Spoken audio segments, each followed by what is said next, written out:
முதல்ல நான் எங்க சொன்ன மாதிரி எங்க தாத்தா வந்து தீக்கா. ஆனா தாத்தா வந்து ஒரு குடும்ப தலைவரா இருக்கிறதுனால அவங்க குடும்பத்து தாத்தா சொல்றதுதான் எல்லாரும் கேட்டாகணுன்ற ஒரு சூழல் தான் வந்து குடும்பத்துல இருந்துச்சு. எங்க பாட்டி வந்து விளக்கேத்துனா கூட அதை எட்டி உதைக்கக்கூடியவரா எங்க தாத்தா இருந்திருக்காரு. நான் வந்து ஒரு 11th 12th படிக்கும் போதெல்லாம் ரஜினியோட தீவிர ரசிகன்றதுனால ராகவேந்திரா கோயிலுக்கு போயிட்டு நெத்தியில மண்ணள்ளி பூசிட்டு வரும்போது எங்க தாத்தா நீ எல்லாம் சயின்ஸ் படிக்கிற மண்ணை பூசிட்டு வர சாம்பல்ல பூசிட்டு வர அறிவு இல்லையா அவனுக்கு அப்படின்னு திட்டிருக்காரு. அப்பெல்லாம் தாத்தா மேல கோபம் வரும். அவரு ஏன் ஒரு இறங்கி பேசல, அவருக்கு வந்து ஒரு ஆதங்கம். சயின்ஸ் படிக்கிறாங்க ஆனா வந்து போய் சாமியை நம்புறான்ற ஆதங்கம். ஆனா வந்து நம்ம சூழல்ல அது இருக்கு, நம்ம அதை வந்து சமூகம் செய்யறத நம்ம பின்பற்றோம் தவிர வேற எந்த காரணமும் எனக்கு இல்லை அப்போதைக்கு. ஆனா அதை வந்து தாத்தா வேற மாதிரி சொல்லியிருக்கலாமோ அப்படின்லாம் எனக்கு வந்து இப்ப தோணுச்சு. இன்னைக்கு எங்க குடும்பத்தை திரும்பி பார்த்தா எங்க குடும்பத்துல என்ன தவிர எல்லாருமே தீவிர பக்தி உடையவர்களாகவும் கடவுள் நம்பிக்கை உடையவர்களாகவும் தான் இருக்கிறாங்க. இதுல நான் மட்டும் தான் விதிவிலக்கா இருக்கு. அவங்களுக்கே புரியல என்னாச்சு, தாத்தா இருக்கும்போது இவன் எப்படி இருந்தா இப்ப ரிவர்ஸ்ல இருக்கிறான்னுட்டு. நான் ஜக்கியோட மும்பையில நான் 4 வருஷம் வேலை பார்த்துட்டு இருந்தேன். அப்போ வந்து தமிழுக்கும் நான் இருந்த ரூம்ல வந்து என் கூட இருக்கிற நண்பர்கள் வந்து சகஜமா பேசக்கூடியவர்களா இல்லை. அதனால என்ன பண்றதுன்னு தெரியல. அப்போ வந்து தொலைபேசி கிடையாது, டிவி கிடையாது. இது மாதிரி ஒரு சூழல்ல இருக்கும்போது தனியா இருக்கிறதுனால புத்தக வாசிக்கணும் அப்படின்னு சொல்லிட்டு ஒரு ஆனந்த விகடன் ஒரு கடையில கிடைச்சது. அந்த ஆனந்த விகடன்ல ஜக்கி வேசு தொடர் எழுதிட்டு இருந்தாரு. டைரக்டர் சேரனும் தொடர் எழுதிட்டு இருந்தாரு. அது வரைக்கும் எனக்கு வந்து புத்தக வாசிப்புனாலே என்னன்னு தெரியாது. பள்ளிக்கூட புத்தகங்கள், கல்லூரி புத்தகங்கள், பாட புத்தகங்கள் தாண்டி எதையுமே வாசிக்காத ஒரு ஆளாக தான் நான் இருந்தேன். ஆனா அந்த தொடர்கள் வந்து ஏதோ அந்த சூழலுக்கு எனக்காக எழுதப்பட்டதோ அப்படின்ற மாதிரி ஒரு உணர்வு கொடுத்ததுனால அப்படியே மெல்ல மெல்ல மெல்ல மெல்ல ஜக்கி வாசுதேவோட இஷா யோகா ப்ரோக்ராம் போறது, அங்க போயிட்டு அதை கத்துக்கிறது, அப்புறம் வாலண்டியரிங் பண்றது, இந்த மாதிரி என்னோட பயணம் இருந்தது. பாம்பேலேருந்து தஞ்சாவூர் வந்தாலும் ஒரு நாள் கோயம்புத்தூர் போயிட்டு வர மாதிரியான அந்த அளவுக்கு தீவிரமா ருத்ராட்ச கொட்டையெல்லாம் மாட்டிட்டு சுத்திட்டு இருந்தேன்.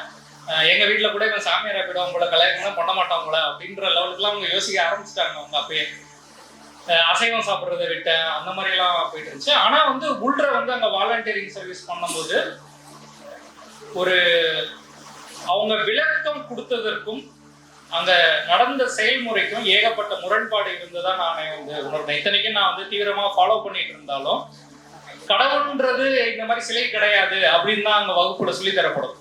எல்லா கடவுளும் ஒரே கடவுள்னு சொல்லி தரப்படும். கடவுளை நீங்க வந்து இந்த வடிவத்துலதான் வணங்கணும்னு அவசியம் இல்லைன்னு சொல்லி தரப்படும். ஆனா ஜக்கி வாசுதேவோட கால் பாதம் பதிச்ச அந்த தகடு 1 லட்சம் ரூபாய்க்கு விற்கப்படும். அந்த 1 லட்சம் ரூபாய் யாரை டார்கெட் பண்றாங்கன்னா பெரிய தொழில குறுநில வியாபாரிகள், இல்லாட்டி வந்து 1 லட்சம் ரூபாய் தரக்கூடிய ஒரு சின்ன கம்பெனி வச்சிருக்கிறவங்க. அவங்கள்ட்ட என்ன சொல்லி பண்றாங்கன்னா இது வச்சீங்கன்னா உங்க வியாபாரத்துக்கு ஒரு நல்ல வைப்ரேஷன் கிடைக்கும். இப்படிதான் வந்து என்ன அவங்க எதுக்கு சேர்த்துக்கிட்டாங்கன்னு தெரியல. ஏதோ சரி நோட்டீஸ் கொடுக்கறதுக்கு உதவுவான்னு சேர்த்துக்கிட்டாங்க போல. நான் அங்க போனா அவன் வந்து ரூம்ல வந்து இதை தகடை வச்சுட்டு இதுல இருந்து குட் வைப்ரேஷன் கிடைக்கும், இதனால கிளாஸ்ல நீங்க சொன்னது வேற, கிளாஸ்ல சொன்னது ஃபுல்லாவே உங்க மனசு என்ன காரணமோ அதுதான் செய்யும் அப்படின்னு ஒரு பில்டப் கொடுத்துட்டு இருந்தாங்க. இந்த பக்கம் உங்க உடலையும் உங்க மனதையும் வலுப்படுத்துறதுக்கு தான் யோகாசனம் சொல்லி கொடுக்கப்பட்டுச்சு. ஆனா அங்க நடந்தது வந்து வேற. சரி, இது ஒரு பக்கம். அங்க பெரிய சிவலிங்கம் கட்டிட்டாரு, குளத்துக்குள்ள ஒரு சிவன் வச்சிருக்கிறாரு. அது பத்தாதுன்ட்டு பைரவின்னு ஒரு சாமி அப்பதான் ஓபன் பண்றாங்க. இந்த சாமி எதுக்கு அப்படின்னு ஒரு கேள்வி எழுதும்போது இது பெண்ணுக்கான ஒரு இது அடையாளம் அப்படின்னாங்க. அதுக்கப்புறம் 3வதா ஒரு ஏதோ சாமி கட்டினாங்க. அந்த ஒரு செங்கல் வாங்குறதுக்கு குறிப்பிட்ட தொகை எவ்வளோன்னு எனக்கு கரெக்டா தெரியல. ஆனா நீங்க வந்து ஒரு செங்கல் ஒரு 1000 ரூபாய்க்கு நீங்க வந்து ஸ்பான்சர் பண்ணலாம். மறுபடியும் இது ஒரு பொருளாதார இடத்துக்குள்ள போகுது. இதை வந்து பக்கத்துல நின்று பார்க்கும்போது எனக்கு வந்து அது மேல ஒரு பெரிய, அது வரைக்கும் பேசுனதுக்கும் அங்க நடக்கிற விஷயங்களுக்கும் சம்பந்தமே இல்லாத மாதிரி ஒரு இது தோணுச்சு. அதுல இருந்து மெல்ல மெல்ல வெளியில வர ஆரம்பிச்சேன். அந்த நேரத்துல வெளிநாட்டு பயணம் சிகாகோ போல பயணிச்சும் போது அங்க வந்து சிகாகோ நூலகத்துல பெரியாரோட கடவுள்ன்ற ஒரு புத்தகம் அந்த முழு தொகுப்புல இருக்கும்ல, பெரியாரோட எழுத்துக்கள் தொகுப்புல கடவுள்ன்ற தொகுப்பு வந்து படிக்கிறதுக்கு வாய்ப்பு கிடைச்சது. அதுக்கு முன்னாடியே நான் வந்து வாசிக்கக்கூடிய ஒரு ஆளாகவும் இருந்தேன். தொடர்ந்து வந்து எஸ்ரால இந்த ஃபர்ஸ்ட் ஜக்கில ஆரம்பிச்சாலும் அதுக்கப்புறம் இலக்கியம் சார்ந்து கல்கி, சாண்டிலியன் இப்படி வழக்கமான ஒரு முறையில ஆரம்பிச்சு எஸ்ரா அப்புறம் சமகாலத்தில் இருக்கிற இலக்கியவாதிகளோட எல்லா புத்தகமும் வாசிச்சுட்டே இருக்கும்போது ஒரு இடத்துல வந்து பாரதியார் பக்கத்துல வந்து நிக்கிறேன். பாரதியாரை எப்பொழுதும் எல்லாரும் வந்து ஒரு பெண் அடிமைத்தனம் அப்படின்னாலே ஒரு பாரதியார் வந்து பெண்ணுக்காக பாடியிருக்காரு அப்படின்னு சொல்லும் போது பாரதியாரை வந்து கவிதை மூலமா அறிஞ்சுக்கிறதுக்கு பதிலா எனக்கு வந்து பாரதியாரை கட்டுரை மூலமா பாரதியாரை வாசிச்சு தெரிஞ்சுக்கணும்ட்டு ஏதோ ஒரு உந்துதல் உள்ள இருந்தது. பாரதியார் கட்டுரைகள் வாசிக்கும் போது கவிதையில இருக்கிறது வேறையா இருந்துச்சு, நான் படிச்சு உணர்ந்தது. கட்டுரைகள்ல இருக்கிறதுல சமகால அரசியல பாரதியார் தொடாம பேசின மாதிரியே எனக்கு ஒரு உணர்வு இருந்துட்டே இருந்துச்சு.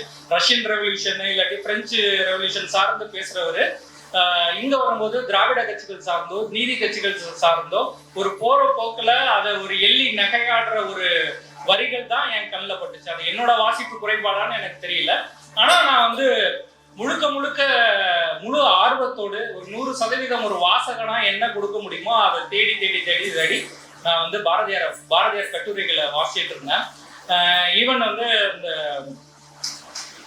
சிற்றுக்குள் தாமரையோ ஏதோ ஒரு புத்தகம், இந்த இவங்களோட ஆஷ் துறை கொலை வழக்குல பாரதியாருக்கு தொடர்பு இருக்கா இல்லையா அப்படின்றது ரகுநாதனோட பாரதியார் பத்தின ஒரு புத்தகத்தை வச்சு அதுல பாரதியாருக்கு தொடர்பு இல்லைன்னு சொல்லி ஒரு நாடகம் வந்துச்சு.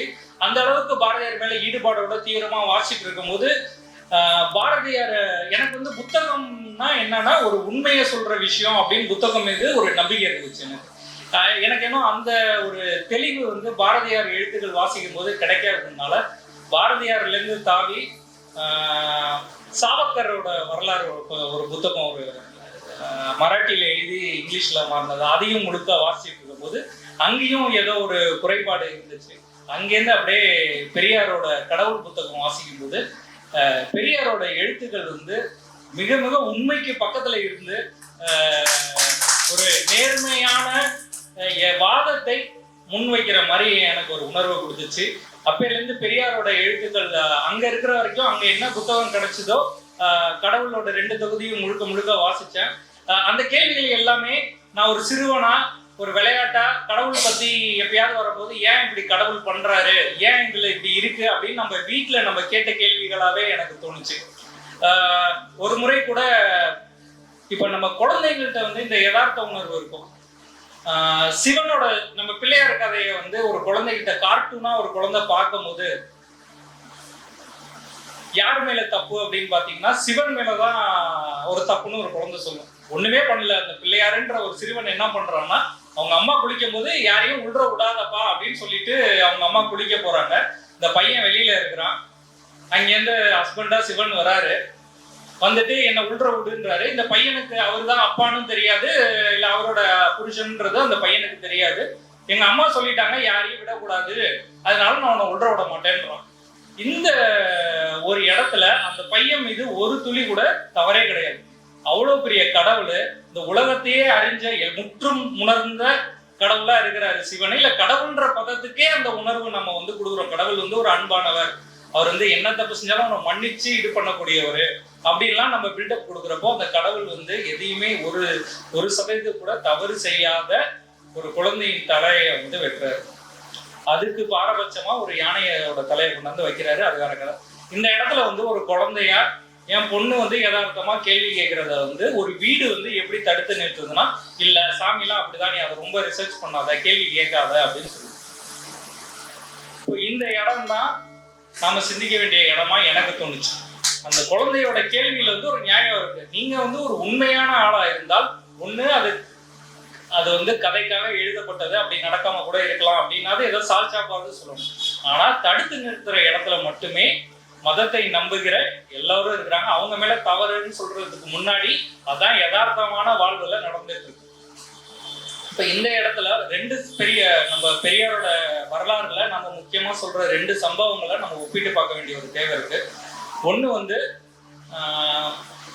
நம்ம வ.உ.சி. ஐயர் வந்து நடத்தின அந்த ஆசிரமத்துல குழந்தைங்களுக்கு, பிராமணர் இல்லாத குழந்தைங்களுக்கு தனியா ஒரு உணவு இது வைக்கும் போது அது தவறுன்னு நம்ம போராடினா நம்ம வந்து அந்த இடத்தைய வந்து நம்ம பிடிச்சு அந்த குலக்கல்வின்ற ஒரு திட்டத்தை எதிர்க்கிறதுக்கும் நம்ம அதை தான் நம்ம அதிகமா பயன்படுத்திக்கிறோம். அதே நேரம் இன்னொரு இடத்துல பெரியார் நடத்துற ஒரு பள்ளியில, உண்டு உறவிட பள்ளியில குழந்தைகள் வந்து கடவுள் வாழ்த்து பாடுறாங்க. அப்போ வந்து அது தடுத்து நிறுத்தலாமா அப்படின்னு கேள்வி எழும்போது பெரியார் வந்து சொல்ற பதில் வந்து கொஞ்சம் விசித்திரமான ஒரு பதில்.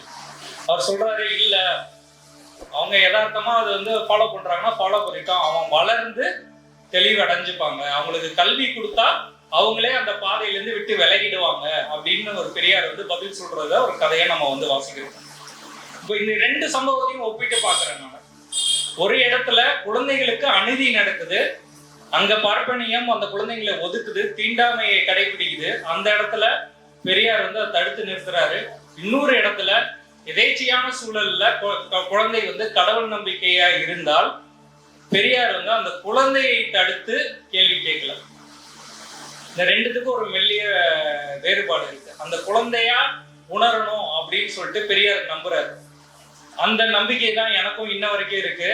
ஒரு குழந்தைகிட்ட எந்த ஒரு விஷயத்தையும் அந்த கேள்வியா எழும்போது அதுக்கு பதில் சொல்லலாமே தவிர, இல்லாட்டி வாழ்வியலா நம்ம வாழ்ந்து உதாரணமா குழந்தைங்களுக்கு நாம இருக்கணும் அப்படின்றது அந்த புரிதலோடு தான் இன்னைக்கு வந்து குழந்தைகள் மத்தியில் நாங்க பயணிச்சுட்டு இருக்கோம். எந்த ஒரு எங்களுக்கு நான் சொல்றது வந்து குழந்தைகள் சார்ந்து செயல்படுற எல்லாருக்குமே பெரியார் எங்கெல்லாம் தேவைப்படுறாரு அப்படின்னு நம்ம உத்து கவனிக்க வேண்டிய ஒரு தேவை இருக்கு. பெரியார் வந்து பல துறைகள்ல பெரியாரோட தாக்கம் எப்படி இருக்குன்ற போது குழந்தைகள் சார்ந்து இயங்குறவங்களோட மனதுல பெரியார் எப்படி இருக்கிறாரு, எப்படி வெளிப்படுறாரு அப்படின்ற போது நாங்க எங்கேயுமே நான் என்ன வந்து குழந்தைகள் முன்னாடி இருக்கும் போது ஒரு பெரியாரிஸ்ட் அப்படின்னு சொல்றது கிடையாது. அது ஏன்னா அந்த கேள்வி அங்க எழப்படலை, எழுந்தா சொல்லலாம். ஆனா அதுக்கு முன்னாடி ஒரு செயல் வடிவத்துல நான் ஒரு பெரியாரிஸ்டா இருக்க விரும்புறேன். ஒரு குழந்தைகள் நிகழ்ச்சி வரும்போது ஒரு குத்துவிளக்கு ஏற்றி ஒரு வணங்கி தான் இது வரைக்கும் எல்லா நிகழ்வும் இருக்கும். அப்படி இருக்க தேவையில்லை. அது ஒரு குழந்தைகளுக்கு ஒரு ஜாலியான பாடலோட நம்ம ஒரு நிகழ்வை ஒரு ஆரம்பிக்க முடியும். குழந்தைங்களுக்கு மேடைன்ற அமைப்பே தேவையில்லை. மேடைகள் இல்லாம ஒரு குழந்தைக்கு முன்னாடி நான் வந்து ஒரு கோமாளியா நிக்கிறதுக்கு இங்க இருக்கிற எல்லாருமே அப்படிதான் செயல்படுறாங்க. அப்போ ஒவ்வொரு விஷயத்திலையும் குழந்தைகள் பக்கத்துல நின்றுட்டு இந்த உலகத்தை திரும்பி பார்க்கறது. நாம எப்பொழுதுமே பெரியவர்களா நின்றுட்டு குழந்தைங்களை பார்க்கறத விட குழந்தைகளை பக்கத்துல நின்றுட்டு நம்ம வந்து உலகத்தை பார்க்கும்போது அந்த குழந்தைகள் மனதுக்குள் எழும் ஒவ்வொரு கேள்வியும் நம்ம உணர முடியும். அந்த கேள்விக்கு பதில என்னவா சொல்லி தரலாம், இல்லை என்னவா அதை பதில் நம்ம தரலாம் அப்படின்றதையும் நம்ம வந்து பேச முடியும். எல்லா மத நம்பிக்கையாளர்களும் என்ன சொல்றாங்கன்னா, குழந்தை பிறக்கும் போதே கடவுள் நம்பிக்கையோட பிறக்குதுன்னு அவங்க ஆணித்தனமா சொல்லிட்டு இருக்காங்க. இது எந்த மதமானாலும் சரி. இன்ன வரைக்கும் பெற்றோர்கள் வந்து ஒரு குழந்தை வந்து கடவுள் நம்பிக்கையாளராக தான் பிறக்குது, நீங்க தான் மாத்துறீங்க, ஏத்திஸ்ட் குரூப் தான் மாத்துது அதை அப்படின்னு அவங்க எல்லாம் வந்து குற்றச்சாட்டு வைக்கிறாங்க. ஆனா எதேச்சியான உண்மை வந்து அது கிடையாது. என்னோட 2 வயசு பையன் வீட்டுல வந்து எங்க மாமனார் வந்து எப்பொழுதும் சாமி கும்பிடுவாரு, ஒரு நாளைக்கு 2 வேளை சாமி கும்பிடுவாரு, எல்லாம் பண்ணுவாரு. இவனும் வந்து அந்த சிலையை பார்த்தாலே எடுத்து கும்பிடுவாரு. ஒரு நேரம் ஒரு மாலுக்கு போகும்போது அங்க ஒரு இந்த ட்ரெஸ் கடையில எல்லாம் பொம்மை வச்சிருப்பாங்கல்ல, அவன் போய் கும்பிட்டு இருக்கான். அதுதான் எதார்த்தம். அந்த குழந்தைக்கு வந்து சிலைன்ற வடிவம் இருக்கும்போது நான் இப்படி கை வைக்கணும்ன்ற கற்பிதம் தான் நாம சொல்லி கொடுத்துருக்கோம். இது வந்து கடவுள் இருக்காருன்னு அந்த குழந்தை உணர்ந்து சாமி கும்பிட்டுச்சுன்னு அது வரைக்கும் அவங்க நம்பிட்டு இருக்காங்க. அவங்களோட நம்பிக்கைய நம்ம எள்ளி நகையாடுறதை விட நம்ம வந்து அவங்க கூட நின்று இதுதான் யதார்த்தம், இதுதான் குழந்தை மனம்ன்றத நம்ம வந்து பேச வேண்டிய ஒரு தேவை இருக்கு. தமிழ்ல வந்து பேத்தூரன் வந்து குழந்தை மனம்னு ஒரு புத்தகம் எழுதியிருக்கிறார். அதுல வந்து ஒரு குழந்தையை அடிக்கலாமா, ஒரு குழந்தையை திட்டலாமா, இந்த கேள்விக்கெல்லாம் 1950 வந்து அவர் எழுதுறாரு. ஒரு குழந்தைகிட்ட வந்து இப்போ ஒரு குழந்தை வந்து இப்போ ட்ரெயின்ல போயிட்டு இருக்கும்போது அங்க என்ன எய்தாப்புல வருதுன்னு பார்த்து ஆசைப்படுது. நம்ம என்ன பண்ணுவோம், அந்த நம்ம குழந்தை வந்து நம்ம சொல்றத கேட்காட்டி என்ன பண்ணுவோம், பக்கத்துல இருக்கிற யாரோ ஒரு நல்லவரை பார்த்து அந்த மாமா உனக்கு பிடிச்சி போலீஸ்ட்டு பிடிச்சிருவாரு, அதனால நீ அப்படிலாம் கேட்க கூடாது, அமைதியா உட்காரு அப்படின்னு சொல்லி அந்த குழந்தையோட குறும்புத்தனத்தை அடக்கிறதுக்கான வழியா ஒரு சொல்றோம். ஆனா இது மூலமா என்னத்தை ஏற்படுத்தும், ஒரு பயத்தை, பக்கத்துல ஒரு பப்ளிக் மேல ஒரு பயத்தை ஏற்படுறோம். நான் எங்கேயோ இருக்கிறாரு கண்ணு தெரியா போலீஸ்காரர், அவரை வேற வந்து வில்லனாக்கி விட்டுருவோம், எல்லா வேலையும் நம்ம பண்ணுவோம்.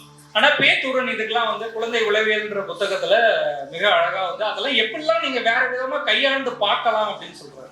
ஒரு ட்ரெயின் ஸ்டேஷன் இருக்கும்போது நின்று காட்டுங்க, முயற்சி எடுங்கன்னு சொல்றாரு. இந்த மாதிரி கருத்துக்கள்லாம் வந்து தமிழ்ல 1950 வந்துருக்கு. ஆனா 2020லயும் அவர் 50ல வச்ச குற்றச்சாட்டு இன்னைக்கும் நடக்குது. எங்கேயாவது இப்போ ஒரு ஒரு ஒரு ஒரு பள்ளியிலயோ கல்லூரியிலயோ ஒரு மாணவர்கள் யாரோ ஒருத்தவங்க குடிச்சிட்டு வந்து ஏதோ கலாட்டா பண்றாங்க, இல்ல ஆசிரியரை கேலி பண்றாங்க, சமூகத்துக்கு ஒவ்வாத செயல் செய்யறாங்க, உடனே நம்ம சொல்றது ஒரே விஷயம் என்னன்னா, சின்ன வயசுல நம்மளெல்லாம் அடிச்சு வளர்த்தாங்க, அதனாலதான் நாமெல்லாம் ஒழுங்கா இருக்கும். இப்ப அடிக்க கூடாதுன்னு அரசு சொல்லிடுச்சு, அதனாலதான் இவங்க எல்லாம் கெட்டு சீர்கெட்டு போயிட்டாங்க அப்படின்னு சொல்றோம். இதெல்லாம் சிந்திக்கக்கூடிய ஒரு அறிவை கொடுக்கிறவரா தான் நான் பெரியாரை பாக்குறேன். அது கிடையாது. அப்பயும் நாமளும் அந்த சேட்டைகள் பண்ணோம். கல்லூரிகள்ல நாமளும் ஆசிரியர்களை வம்புழுத்தோம், நாமளும் வந்து கிண்டல் கேள்வி பண்ணியிருக்கிறோம். ஆனா இந்த அளவுக்கு வன்முறை வந்து சூழல்ல இன்னைக்கு வந்து திரைப்படங்கள் ஏற்படுற தாக்கம் வந்து அதை விட அதிக தாக்கம். யார் வேணாலும் எது வேணா செய்யலான்ற ஒரு நம்பிக்கையை வந்து திரைப்படம் கொடுக்குது. அதுக்கு ஆப்போசிட் நம்பிக்கைய இல்ல எல்லார் மீது அன்பு செலுத்தணும்ன்ற ஒரு சூழலை, அந்த கருத்தியலை பரப்புறதுக்கான அத்தனை ஊடகத்திலேயோ இல்ல வேற எந்த ஒரு இடத்துலயோ அந்த செய்தியே வந்து சமூகத்துல இல்லாத மாதிரியான ஒரு உணர்வோடு குழந்தைகள் வளர்றாங்கன்ற அந்த இடத்த நம்ம புரிஞ்சுக்கிற போதுதான் இதற்கெல்லாம் தீர்வு நம்ம கண்டுபிடிக்க முடியும். இல்லாட்டி வந்து நாம அதற்றோம், இன்னொரு வன்முறையை குழந்தைகள் மீது செலுத்தி தான் நாம அதை அடக்க வேண்டிய ஒரு தேவையா இருக்கு. இப்போ இந்த இடத்துல எல்லாம் பெரியார் வந்து எங்கெங்கெல்லாம் நம்ம கூட நிக்கிறாருன்னு பார்த்தா, கல்வி சார்ந்த இந்த பெரியாரின் கல்வி சிந்தனைகள், இந்த புத்தகமும் எனக்கு வந்து மிகப்பெரிய தாக்கத்தை ஏற்படுத்தியது. இதுல வந்து கல்வி எப்படி என்னென்ன பற்றெல்லாம் இல்லாம இருக்கணும் அப்படின்னு சொல்லிட்டு ஒரு 4 இது சொல்றாரு. சாதி, இன, மத, தேசிய பற்று, இது 3 எல்லாரும் சொல்லுவாங்க. ஆனா 4வதா ஒரு பெரியார் ஒரு பற்று சொல்றாரு. அது என்னவா இருக்கும்னு நினைக்கிறீங்க? இல்ல, பற்று இருக்கக்கூடாதுன்றது. கல்வியில வந்து சாதிய பற்று இருக்கக்கூடாது, கல்வியில வந்து மதப்பற்று இருக்கக்கூடாது, கல்வியில வந்து தேசிய பற்று இருக்கக்கூடாது, அது மாதிரி 4வதா ஒரு பற்று இருக்கக்கூடாதுன்னு சொல்றாரு. மொழிப்பற்று. கல்வி வந்து மொழிப்பற்று இல்லாம நடுநிலைன்னு சொல்றதை விட அந்த பற்று இல்லாம ஒரு புனிதத்துவம் கொடுக்காதன்றாரு. தமிழ் மொழிக்குன்னு ஒரு புனிதத்துவம் கொடுக்காத அப்படின்றாரு. அது இன்னைக்கு நடைமுறையில நம்மளுக்கு உதவுது. என்ன உதவுதுன்னு கேட்டா, நாங்க வந்து லண்டன்ல இருக்கிறோம், தமிழ் சங்கங்கள் தமிழ் பள்ளிகள் செயல்படுது, நிறைய பேர் செயல்படுறாங்க. குழந்தைங்களுக்கு போய் முன்னாடி நின்றுவாங்க, உன்னை யாமறிந்த மொழிகளிலே தமிழ் பள்ளி போல இல்லை அப்படின்றவாங்க. இல்லாட்டி 2வதா கல் தோன்றி மண் தோன்றி தோன்றா காலத்துக்கு முன்னாடியே இருக்குன்பாங்க. இல்லாட்டி பாரதிதாசன் கவிதை, பாரதியார் கவிதை சொல்லுவாங்க. இல்லாட்டி ஔவையார் ஆத்துச்செடி திருக்குறள். இது எதுவுமே குழந்தைக்கு புரியாது. குழந்தைக்கு புரியாதுன்றது இவங்களுக்கு புரியாது. எப்படியாவது குழந்தைக்கு தமிழை நான் கொடுத்துருவேன்பாங்க. ஆனா யதார்த்தத்துல என்ன நடக்குது? ஒரு மொழியோட தேவையை ஒரு குழந்தை உணர வேண்டாமா? மாண்டசரின்னு இப்ப இங்க நிறைய ஸ்கூல் பார்த்திருப்பீங்க, மாண்டசரி ஸ்கூல் பார்த்திருப்பீங்க. மாண்டசரின்றமா அந்த விளையாட்டு ஒரு சின்ன இளம் குழந்தைங்களுக்கு வழக்கமான பாடமுறை இல்லாம ஒரு விளையாட்டு ரீதியான கல்வியை அறிமுகம் செய்யணும்னு சொல்லிட்டு அவங்களே ஒரு தனி சிஸ்டம் உருவாக்குறாங்க. அதுக்கு பேட்டன் ரைட்ஸ் அவங்க வாங்காம பொது சமூகத்துக்கு, அது பப்ளிக் டொமைன்ல அந்த கல்வி முறையை கொடுக்குறாங்க. ஆனா அன்னைக்கு அவங்க பப்ளிக்கா கொடுத்துட்டாங்க. ஆனா இன்னைக்கு எல்லா ஸ்கூலும் அதை ஃபாலோ பண்ணி ஒரு ஹை ஃபீஸ் ஸ்ட்ரக்சர் வந்து வைக்கிறக்கூடிய அளவுக்கு மாண்டசரி ஆயிருக்கு. ஆனா மாண்டசரி வந்து எது தாய்மொழி அப்படின்னு அவங்க ஒன்று சொல்றாங்க. எந்த மொழி சுற்றத்தில் இருக்கிறதோ அதுதான் குழந்தைக்கு தாய்மொழி. ஒரு மனிதன், ஒரு உயிர் தன் வாழ்நாளிலே சிறந்த கற்றல் எதுவாக இருக்கும் என்றால் ஒரு மொழியை கத்துக்கிறது தான். ஒரு குழந்தை பிறந்து அந்த 2-3 வயசுல பேச கத்துக்குதுல, அதை விட சிறந்த கற்றல் உங்க வாழ்க்கையில எதுவுமே நடக்காது அப்படின்னு அவங்க டிஃபைன் பண்றாங்க. அப்போ ஒரு மொழி எது இயல்புல இருக்கிறோ அதுதான் குழந்தைங்களுக்கு தாய்மொழி. அப்போ புலம்பெயர்ந்த இடத்துல இருக்கட்டும், இல்லாட்டி வேற மாநிலத்துல போய் இருக்கிற நம் குழந்தைகளாக இருக்கட்டும், அவர்களுக்கு வந்து மொழி வந்து தமிழ் மொழி வந்து தாய்மொழியா இயல்புல இல்லை. அப்போ வந்து அவங்க அதில் கத்துக்கிறதுக்கு நிறைய கஷ்டம் இருக்கு. அப்போ இயல்புல நம்ம வந்து மொழியை எப்படி ஏற்படுத்தலாம் அப்படின்றது தான் நம்ம இங்க பார்க்க வேண்டியதா இருக்கும். ஆனா எங்க போனாலுமே நம்ம ஆட்கள் ஒரு பாடத்திட்டத்தை உருவாக்கி அதை அப்படியே 1980களில் எப்படி படிச்சாங்களோ அதே வகைமையில தான் இன்னைக்கு 2024லயும் கல்வி கத்துட்டு இருக்காங்க. இது வந்து மொழிக்கான சூழல். இப்ப அந்த இடத்துலதான் நாமெல்லாம் வந்து வேறுபட்டு இல்ல குழந்தைங்களுக்கு கலை இலக்கிய செயல்பாடுகள் மூலமா மொழியை கொண்டு போறதோட தேவை இருக்கு. யதார்த்தத்துல ஒரு வடிவேலோட காமெடி ஒரு 1/2 மணி நேரம் போட்டு விடுங்க, அந்த குழந்தைங்க 10 வார்த்தை தமிழ்ல சொல்லணும் யதார்த்தமா. அந்த வார்த்தையை வாழ்க்கையில அது வந்து ஒரு வீட்டுல வந்து சரளமா பயன்படுத்தும் அந்த சூழல் வந்துச்சுன்னா. அப்போ அங்க என்ன இருக்கு, குழந்தைங்களுக்கு ஒரு அக மகிழ்ச்சி கிடைக்குது. இப்ப அக மகிழ்ச்சி கிடைக்கும் போது மொழி யதார்த்தமா அந்த குழந்தைக்குள்ள உள்ள போயிடுது. அப்போ இந்த அக மகிழ்ச்சி தானே முக்கியம் நம்மளுக்கு.